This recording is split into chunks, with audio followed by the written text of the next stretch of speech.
ಮಹಾಲಕ್ಷ್ಮಿ ಮದುವೆ ಸೋಮವಾರದಿಂದ ಶನಿವಾರ ಸಂಜೆ 6:30ಕ್ಕೆ ನಿಮ್ಮ ಸನ್ ಉದಯದಲ್ಲಿ. ನನಗೆ ಕ್ಷಮಿಸ್ಬಿಡಮ್ಮ. ಅಯ್ಯೋ ಮಾವ, ನೀವ್ಯಾಕೆ ಕ್ಷಮೆ ಕೇಳ್ತಿದ್ದೀರಾ? ನಾನು ಮಾಡಿರೋ ತಪ್ಪಿಗೆ ನಾನೇ ಅಲ್ವೇ ನಮ್ಮ ಕ್ಷಮೆ ಕೇಳಬೇಕಾಗಿರೋದು. ನೀವ್ ಯಾಕೆ ವಿಷಯ ಮುಚ್ಚಿಟ್ಟಿದ್ದೀರಾ ಅಂತ ನನಗೆ ಪೂರ್ತಿಯಾಗಿ ಅರ್ಥ ಆಯ್ತು ಮಾವ. ಸಪ್ತಮಿ, ದೇವ್ರ ಮೇಲೆ ಆಣೆ ಮಾಡಿ ಹೇಳ್ತೀನಿ, ನಾವು ಹೆಣ್ಣು ನೋಡಕ್ ಬರೋವಾಗ ಶ್ರೀಮಂತು ಈ ತರ ಒಂದು ಕಂಡೀಷನ್ ಹಾಕ್ತಾನೆ ಅಂತ ನಾವು ಅಂದ್ಕೊಂಡೇ ಇರಲಿಲ್ಲ. ಅವನಿಗೆ ನಾವ್ಯಾರು ಬೇಡ, ಅವನು ನಮ್ಮನ್ನೆಲ್ಲ ಬಿಟ್ಟು ಹೋಗ್ತೀನಿ ಅಂತ ತೀರ್ಮಾನ ಮಾಡಿದ್ರೆ ಅಂತ ಗೊತ್ತಾದಾಗ ಮನ್ಸಿಗೆ ತುಂಬಾ ನೋವಾಯ್ತಮ್ಮ. ಆ ಸಮಯಕ್ಕೆ ನನಗೆ ಧೈರ್ಯ ತುಂಬಿದ್ದು ಯಾವುದು ಗೊತ್ತಾ? ನಿಮ್ಮ ಮನೆ ಹತ್ರ ಇರೋ ಆ ಗುಬ್ಬಚ್ಚಿ ಗೂಡು. ಗುಬ್ಬಚ್ಚಿ ಗೂಡ? ಹೌದಮ್ಮ, ಆ ಗುಬ್ಬಚ್ಚಿ ಗೂಡನ್ನೇ ಅಷ್ಟೊಂದು ಜೋಪಾನವಾಗಿ ನೋಡ್ಕೋತಾ ಇರೋ ನೀನು ಏನ್ ಗೂಡ್ ತರ ಇರೋ ಈ ಮನೇನ, ಈ ಮನೇಲಿರೋ ಜನನ ದೂರ ಮಾಡಕ್ ಇಷ್ಟಪಡಲ್ಲ ಅನ್ನೋದು ಗೊತ್ತಾಯ್ತು. ಅದಕ್ಕೇನೆ ಈ ಮನೆಗೆ ನಿನ್ನನ್ನೇ ಸೊಸೆಯಾಗಿ ತಂದ್ಕೋಬೇಕು ಅಂತ ತೀರ್ಮಾನ ಮಾಡಿ ಅದಕ್ಕೋಸ್ಕರ ಸುಳ್ಳು ಹೇಳದ್ದಮ್ಮ. ಸಪ್ತಮಿ, ಆ ಗುಬ್ಬಚ್ಚಿ ಗೂಡ್ ಬೇರೆ ಅಲ್ಲ, ಈ ನಮ್ಮನೆ ಬೇರೆ ಅಲ್ಲಮ್ಮ. ಆ ಗೂಡನ್ನ ನೀನು ಯಾವ ತರ ಜೋಪಾನ ಮಾಡ್ತಾ ಇದೆಯೋ ಅದೇ ತರ ಈ ಮನೆನೂ ಜೋಪಾನ ಮಾಡೋ ಜವಾಬ್ದಾರಿ ನಿನ್ನಮ್ಮ. ಸಪ್ತಮಿ, ಈ ಮನೆನೇ ಬೇಕು, ಇಲ್ಲೇ ಬೆಳಿಬೇಕು ಅಂತ ಹಠ ಇಟ್ಕೊಂಡ್ರೆ ನಾವೆಲ್ಲ ಒಂದ್ ಕಡೆ, ಈ ಗೂಡಿನ ಸವಾಸನೆ ಬೇಡ ಅಂತ ಬೇರೆ ಹೋಗೋ ತೀರ್ಮಾನ ಮಾಡಿರೋ ಶ್ರೀಮಂತ ಒಂದ್ ಕಡೆ. ಸಪ್ತಮಿ, ನೀನ್ ಹೇಗಾದ್ರೂ ಮಾಡಿ ಶ್ರೀಮಂತ ಮನ್ಸನ್ನ ಬದಲಾಯಿಸ್ತೀಯ ಅನ್ನೋ ನಂಬಿಕೆಯಲ್ಲಿ ನಾವೆಲ್ಲ ಇದೀವಮ್ಮ.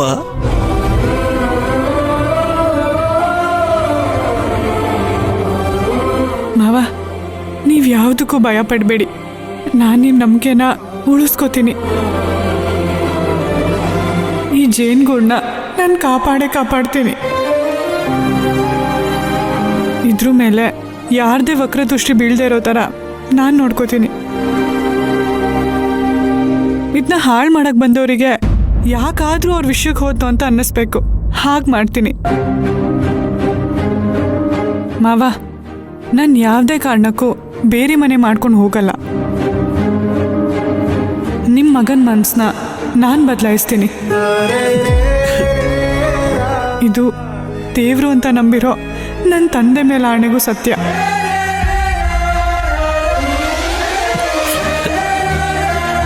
ಸಪ್ತಮಿ, ಇದೆಲ್ಲ ಆ ದೇವ್ರೇ ನಿನ್ ಬಾಯಲ್ಲಿ ಹೇಳ್ತಾ ಇದ್ದಾನೆ ಅನ್ಸ್ತಿದ್ಯಮ್ಮ.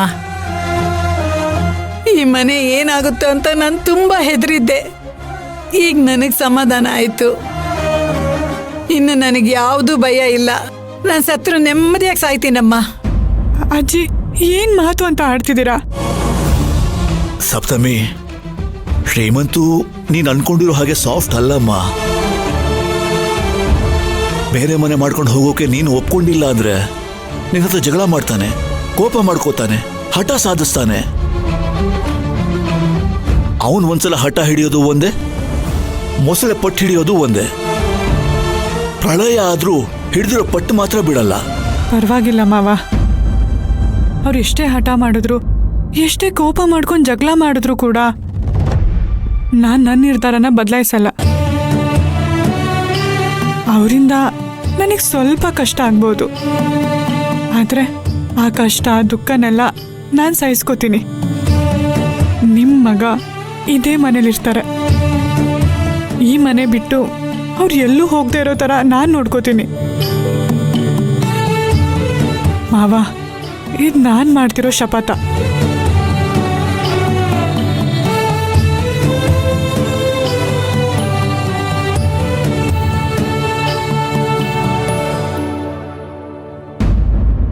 ಅಜ್ಜಿ, ನೀವು ಹೋಗಿ ಮಲ್ಕೊಳ್ಳಿ.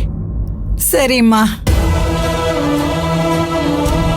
ಮಾವ, ನೀವು ರೆಸ್ಟ್ ತಗೊಳ್ಳಿ.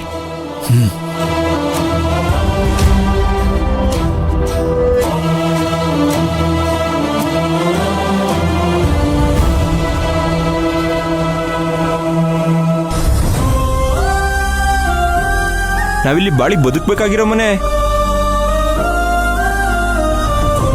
ನಾವೀಗ ಮದ್ವೆ ಆದ್ಮೇಲೆ ನಾವ್ ಎಲ್ರು ಒಟ್ಟಾಗಿರ್ತೀವಿ.